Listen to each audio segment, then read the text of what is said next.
Yeah, all right.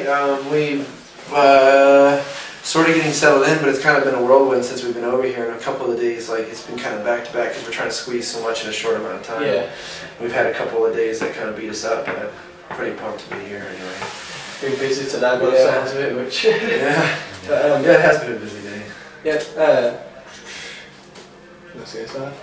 Your first album, well, the first album for Angels and Airwaves featured with Ryan Singh. Are you upset that things didn't work out with him or his career? No, I'm not upset that it didn't work out with him because we got Matt. Yeah. You know, I mean, you kind of go into it. Of course, I guess you're upset that they don't work out in a way, but I guess we always kind of go with the motive that you just kind of keep your head down and keep working, and then things always do work out the way they're supposed to. And the fact that Ryan got us to where we could get to Matt, you know, I don't know if that sounds good or bad, but we did get to him, and that's all that really matters, you know. So, I'm not upset at all, you know. Following that, then your second album went on to sell like nearly 500,000 copies worldwide. Was you surprised at like how much you got supported up to that, or was? I mean, you're always surprised going into it. You don't know like what kind of people will, how they'll pay attention to you, or if they will pay attention to you. I mean, you sit in your little bubble all the time and you cheer yourself on. Yeah. Like you and a few other people kind of like, oh, we're so great. But then when it comes down to actually like putting something out, you're like, oh fuck. Now people can really say if, you know, they can have their own opinion of it, and you're like, oh, you kind of want to just keep it to yourself so you know stay in that happy little place. But when it is, you know, when people do pay attention to it at all, I mean, you definitely appreciate it. And in this day and age, I guess even with iEmpire being a few years old now, still it's very difficult to sell that sort of product. You know, sell a CD is very hard. So yeah, I guess that's still pretty incredible that anyone would pay attention to it and have it and own it. Anyone who sold 500,000 copies should be quite happy to know. Yeah. I've been following you guys since, I don't know, since the whole Blink breakup thing. Sorry, don't want to bring up Shrubhead. No, bring it up. I mean, we would, you know, we're all comfortable. We all like I've personally circled that camp, you know, since day one, you know, from being on top of Boxcar Racer. Yeah, Boxcar Racer. I mean, I've been in this sort of small bottleneck with people, so you know, I kind of know it pretty intimately, and I'm not afraid of it. You know, it's not a big deal. You know, it's just all the way, you know. How did you like all sort of know each other? Because obviously like Boxcar will link. Yeah, know each other from, well really we all kind of went to the same apartment after school and go skateboarding afterwards, you know, so like where, you know, Tom and I, and that's how we all met, you know, and then one of our buddies was going out with actually Mark's little sister Ann, and then she ended up bringing Mark into the circle of everyone, and then that's when Tom and Mark got together, and then so it was kind of all running around, and then years went on, and we all in part of our circle of friends, we all had different bands, you know, and everyone was very eclectic, very different, and just one of the bands happened to be Blink, you know, and or go on to be what Blink became, you know, and then, you know, but we all, you know, from having that sort of foundation as far as being a friendship, you know, like years went on, and then Tom and I just were hanging about and started talking about music and thought that's, he had been doing Blink for so many years, and I've been playing in like pretty strict like hardcore bands, you know, and then we all kind of like really craved doing something differently, so then from that we were like, oh, maybe we should give something a shot, like they were going to have some downtime, and so we thought we'd get out and try another record, and then that's how we started Boxcar Racer. That's the first time Tom and I like officially talked, you know, or worked together, you know, so and then that's really how this came back around, because we worked really well with Boxcar Racer. So when it came time to like, oh, maybe we can do another band, we thought like, oh man, we could give it another shot, you know. Yes. Yeah. Would you say that the longer you stay together, the more mature your music gets? You know what, I don't know. I guess the music gets more mature, but I don't think, unfortunately, we don't get any more mature. I don't know. These motherfuckers are still like stoked on dicks and stuff.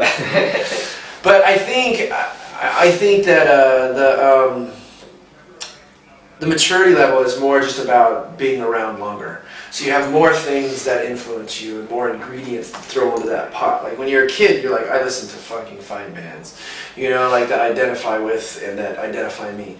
So you like, that's all you want to sound like, you know. And then as you get older, you're like, oh, you still have those 5 bands or whatever. Not literally, but you know, you still have those 5 bands. And all of a sudden you're like, oh, but now I have these new 5 bands, and now I have this new group, and so then the longer you've been around, the more you're just looking to develop as a human being. You just develop as a human, and so all of a sudden you start pulling from this and pulling from that, and you always stay here too. You always, this is really your home, but you just start throwing all this new stuff into the pot, and that's all we're at with Angels, is that we've been around a little bit longer as humans, and we start pulling from all these different pots, and then that way, mature or whatever you want to call it, it just means that we've learned more, you know? Yeah. You released Love as a free download. Yes. What was your reason behind this? Just to... Also, you know, being creative, being in a band, and being around longer. You are looking for, and the whole thing with Angels was we were all looking to be excited and inspired by what we were doing, and just going. We put 2 records out on the label, and we kind of knew that process, and we knew what it was going to take, and what going down that path, what that would be like. Yeah. We were like, it just didn't feel exciting, and we kind of knew where we would end up, and we felt like, well, if we go down this path, we don't know where we'll go, and so that's why that was a definitive way of being like, you know, things are going to be different. If we get away from the label and we do things on our own, we find the money, we find a way to do it, then we don't fucking know what that'll be, you know? And we learned a lot from it, and we learned the good, and we learned a lot of the bad about giving away a record for free, you know? And not that there was a lot bad about it, but what you learn is the only negative thing about giving it away for free.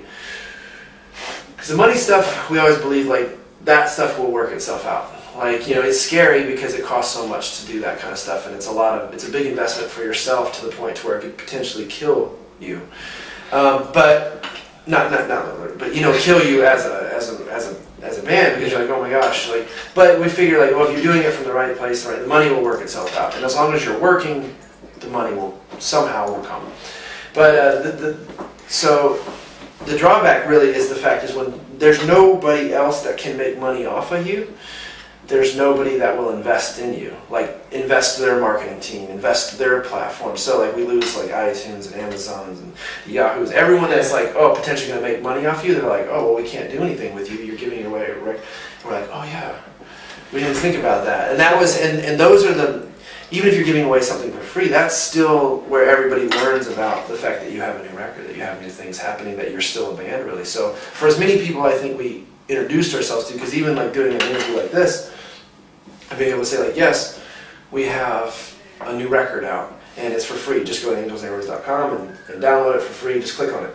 Like, there's a higher impact for that, you know, for these interviews. But the thing is, it's still not that major platform of like TV and radio and stuff like that. So I think we introduced ourselves to a lot of people and made it really accessible and easy, but we still like missed the bigger picture, you know. Yeah. But so that's what we learned. We learned that we have to figure out how to combine the two worlds, and so that's what we're trying to do, you know, currently.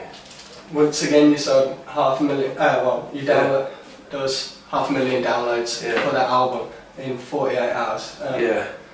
Do you expect digital downloads to eventually take over physical CDs, or do you reckon they're both going to? I think there's always going to be a boutique market. Like, I think it'll actually increase, and the less, because people will, digital downloads are going to take over pretty much everything. But people that do print CDs or records, vinyl, actual vinyl, like that type of stuff will now have a perceived value for the people that want it. So now, so if somebody's willing to spend, there's no point in making a CD cheaper. Yeah. Like, you know, everyone's like, oh, well, if I give you a CD for $7, you're more likely to buy it than if I make it for $15. At the end of the day, somebody that's willing to spend $7 on a hard copy is going to pay that $15. Like, it's like, so what I'm saying is, like, people that are willing to spend money on the record will spend money either way. So there'll be, but it's still just going to be a smaller percentage. And because that's the smaller population that will perceive it as being worth something, you know. And it'll never completely go away. You just have to figure out. It just won't be the thing that you base your business around anymore. Whereas before, it was all based on selling records, selling records, selling records. Now it's just going to be a piece, a fraction, you know, just a percentage of it, you know. So. And Love Part 2 comes out in March, and you're accompanying it with a film. Yeah. Well, okay. Well, no, actually, finish your question. Because Love isn't. It's not going to make it out in March now. Oh, isn't it? Dude, we just say shit. Unfortunately, like oh, March 22nd, it's coming out. We don't totally know what we're doing, but we're learning along the way. What was your question? It was just going to be, what was the decision behind it being a movie? Well, we've been talking about a movie since the first time Tom and I talked about doing a band. So it's really something we've worked on since day one, sitting at the beach, sitting on this park bench, like, talking about the band, and we were talking about all these visuals and movies and how we want this to be this sort of overall, like, sort of actual world, you know, that people can sort of plug themselves into. And then, but then just over 3 years ago, we really actually started putting the movie together. The idea was we just wanted to have a grander scheme, a new way of thinking, you know, like of how people to experience, you know, our music, you know, and also the idea of Angels and Airwaves being sort of bigger than an actual band. You know, it's not really about a band anymore, it's about this platform that a lot of artists can jump from. Yeah. You know, so it becomes more of a collection of artists as opposed to just one thing, one entity that just puts out music. You know, we like the idea of a lot of people, like from writers, filmers, and photographers to, you know, like painters, like all these people can kind of like if they kind of see the world, you know, like, you know, the way we do, then they can sort of like, plug themselves into it and start like experiencing it, but then also like regurgitate it the way they, you know, the way they might, and it might be different and cooler, and then that way we start just becoming this part of this bigger puzzle. You know, we're just a piece, and then everyone else starts becoming, you know, painting a whole new picture. The film is, you know, it's kind of the beginning, you know, a way to prove that that's what we're trying to do as well. You know, to sort of. Yeah. Did you get much input into like who you were having as cast and stuff like that? Oh yeah, absolutely. I mean, we kind of just set the tone. We set the tone. We got involved with the director. Will was a kid when he did. You know, when we first met with Will, I think he was 23 years old, maybe 24, and so I think he's 28 now. I mean, he was just a dude that like had this. That Adam brought this reel. He's like, hey, some dude.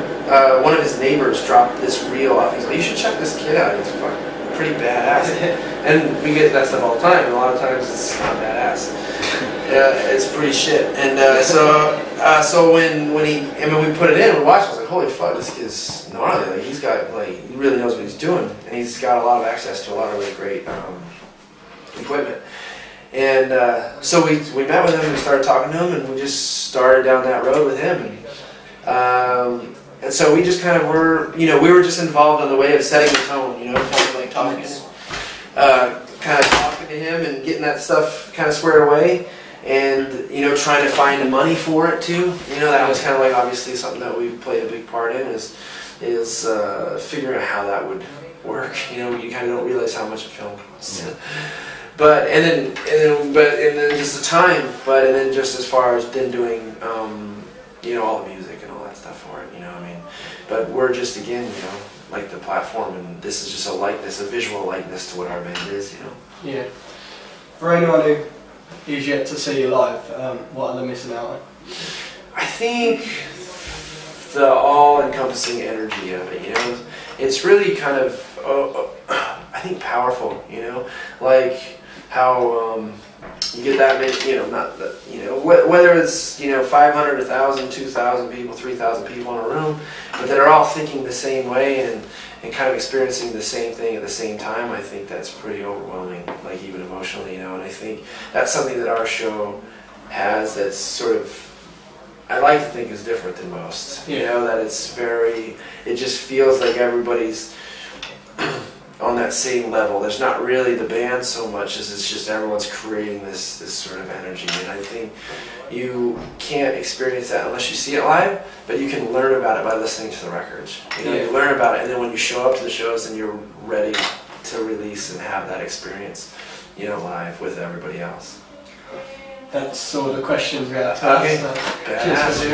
Yeah, no worries.